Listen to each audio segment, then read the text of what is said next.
Hi everyone, how on earth are you? On earth we are.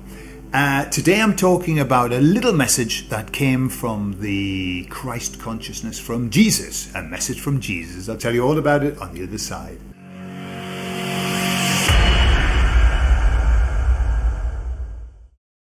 Now, before I tell you this message that came from Jesus, I want you to understand my place in all of this, my opinion of all of this. I don't know if it's Jesus.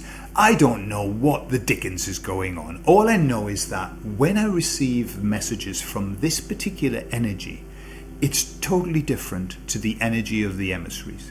The emissaries, when they come through, are very upbeat, a very high level energy, very like da-da-da-da-da-da.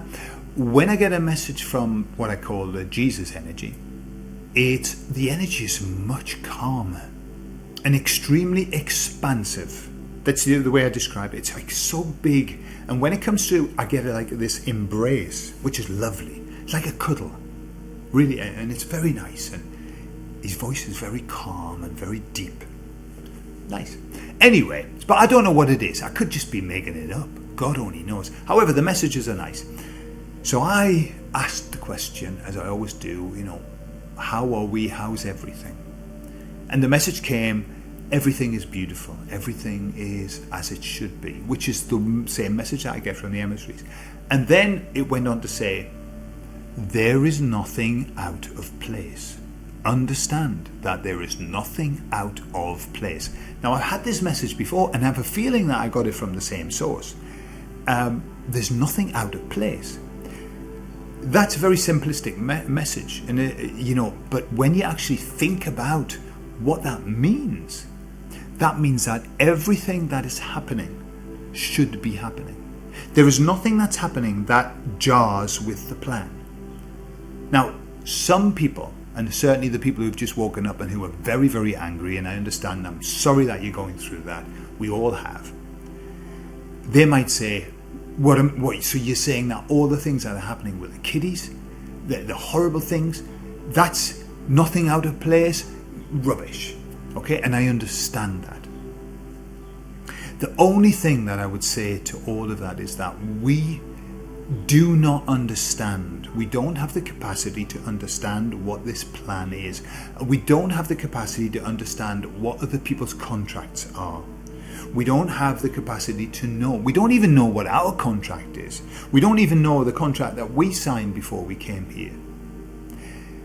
And also, when you take a step back from all of this, a step back, then you understand that this is a film. This is a theatre play that is being acted out.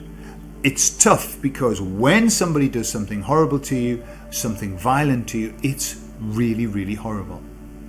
However, when you think about, if you believe that this is only a tiny fraction of a very, very big existence, then things start getting put into context, into perspective, that we chose to come here, right? And that's really hard, because then you have to say those children chose to come and experience that.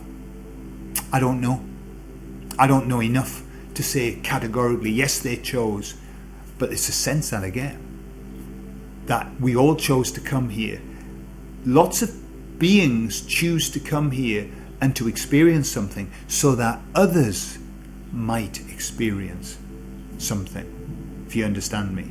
So I think many times, and it's just an idea that I have, and something that the emissary said, that high level beings come here and they choose to go through suffering for our benefit, so that we learn from that, so that we see something, that we see an example, that we learn from the suffering of others, and we suffer because of their suffering, if you know what I mean.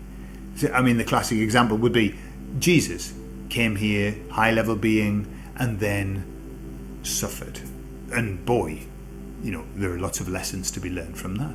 But he's not alone. I mean, it was just endless people who have come here and who have suffered, who've done wonderful work and who've suffered. And they're there as examples for us. They're there to teach us. They're there for us to admire in awe that they can do that. So it's very difficult for us to condemn. Remember, as we said earlier, the easiest way to forgive is to have never condemned in the first place. Then there's nothing to forgive. As hard as that might be, that's really where we need to be. We need to rise above the gory, horrible details, because all that does, when you focus on that, two things, proven by science. What you resist persists. What you focus on, the question you have to ask yourself is, what am I looking at? Because what I'm looking at, I'm maintaining. I'm making sure it stays. So if you look at the bad stuff, you are actually keeping it here. And that's a real paradox, because you say, well, I just ignore it, la la la. I'm not talking, we don't ignore it. Everybody knows what's going on. You know, once you've been down the rabbit holes, you know you can't unsee what you've seen. However, it's that constant going over and over and looking over and over again. You can't change that in that way. The only way you can change it is by actually removing your energy from it, removing your focus. That's how we do it. And focus on something else. Focus on what we want. In a message later on, I'm going to tell you what we can focus on, something that's so beautiful. Okay? So, there we have it. What's your opinion? Put your opinions in the comments if you like. Let me know. Am I wrong? Maybe I've got the wrong end of the stick. But the message is, there is nothing out of place. That should give us a lot of peace.